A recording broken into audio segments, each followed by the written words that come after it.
Hi folks, I'm Ben from RC Engineering. Thank you for clicking on my video.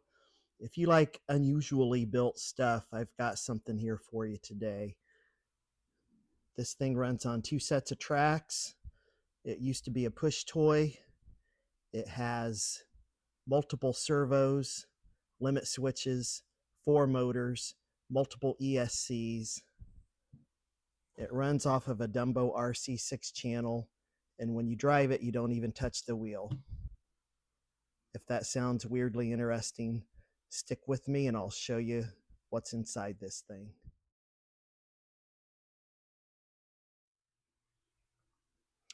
Okay, so I'm going to point out some components in here without explanation, and then I'll come back to the ones that are kind of unusual and explain what's going on here. But I built this about a year ago. If I was building it today, I might build it different, but it's built, it works. I'm going to stick with it for now until it breaks, then we'll see. But so the things I'm sure you probably recognize are the receiver for the transmitter, and obviously the 2S battery, and I've got a couple of small 20 amp ESCs, one for the front set of tracks and one for the back set of tracks. This over here is just a little junction box to plug my lights into, so that it just made the wiring easier, I guess, to plug different sets of lights into it. Right here's the weird stuff. So we've got 2 servos, and they're not hooked to anything, and 2 switches that are called limit switches. And so I'm going to turn this on.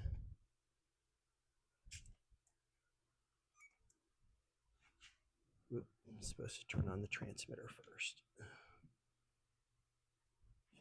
And there we go. Here is what's going on with these switches. So I've got them hooked up to these 2 knobs up here, and basically they are connecting the switches right now. And so one switch is for the front right track and the other switch is for the front left track. And when I turn this knob right, it cuts power to the right hand track, and that will make the left hand track steer this thing to the left. And then when I turn the left knob left, it releases that switch, and that cuts power to the left track, and it causes the right track to steer it to the left. So it sounds ridiculous, I know. So anyway, turn the left knob left and the truck goes left, turn the right knob right and the truck goes right. It will not self-center though. And the reason that I did this is because this transmitter is capable of tank steer or twin steer or whatever you want to call it, but only for one tank. And this has 2 tanks, and I needed them to operate independently.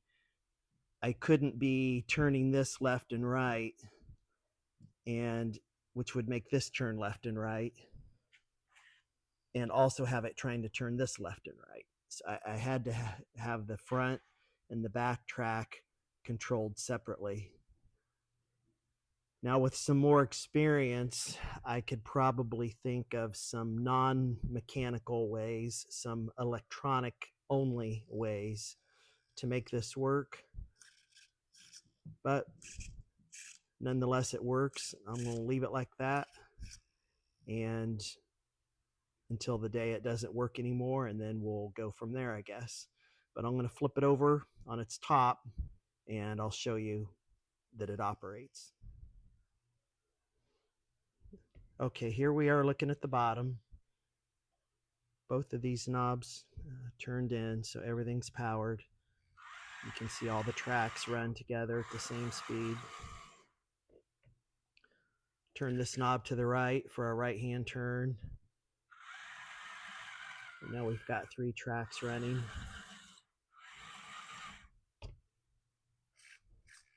Turn this knob to the left for a left-hand turn. And that makes the other front track run. And it speed matches the rear. Turn that back in. And everything runs again together. So there's definitely no one-handed driving. Seems complicated, but actually after just a couple of minutes, you're buzzing around with it like it's no big deal. So on the top side here, we have a Big Daddy brand toy truck. I've converted 2 of these to RC vehicles because they kind of have a good scale look to them. And when I bought it, this was not on here. It was it had like a gun that could shoot Nerf style darts.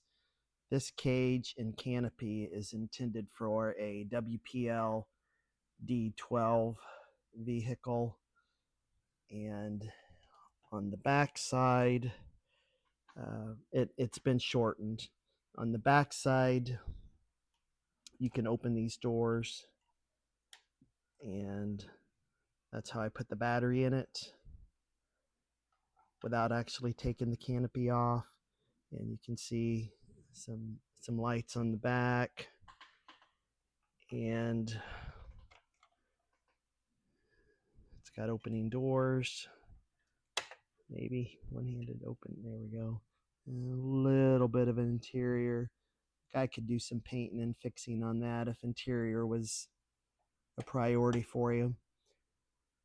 And then on the front, this bumper is an aftermarket bumper that is intended for an MND90, MND90. I think it said it fits some other vehicles too. I don't have any MNs, but I took a chance that it looked right in the pictures, and I ordered it, and it just fit on this truck like it belongs on it. So I was super happy about that. So that's the outside. Oh, and this cage, I put balsa wood on the inside of the cage and fastened it in so you couldn't look in and see electronics. It just is intended to look like a box truck, I guess. So here's what we've got going here on the bottom side of the truck. 2 of these Tamiya tracked vehicle chassis kits, 70108. And of course, they've been repainted to try to match the truck. But they've also been altered. They come with this single gearbox that would make both sets of tracks run at the same speed. And of course, for the steering, you need to be able to stop and start them. That's what creates its ability to turn. So if you look in here, you can see 2 motors. 2 motors that allows these tracks to change speeds from each other. And the reason I changed the rear, even though it doesn't steer, is because the gear ratios in the single motor gearbox and the gear ratios in the dual motor gearbox are different, and that would make the front of the vehicle either be slower or faster than the back, which wouldn't be acceptable. These frame rails that are mounted to the truck, and then the tracks are mounted to the frame rails, are from a WPL 6-wheel drive, military vehicle. And then these spacers are aftermarket WPL, frame brackets. And this little thing here that's kind of like a Lazy Susan type spinner deal, that is what is in here that allows this to turn. And that is just a wood block mounted to one of these spacers that allows this to have some flex to it, like when going over bumps and stuff. Since the tracked vehicle chassis doesn't actually have any suspension built into it, I at least wanted it to be able to move. And there's the on-off buttons for the two ESCs, one ESC for the front, one for the back. And just in there, you can see where I've got my aftermarket lights wired in, and that took quite a bit of work, but it functions pretty well.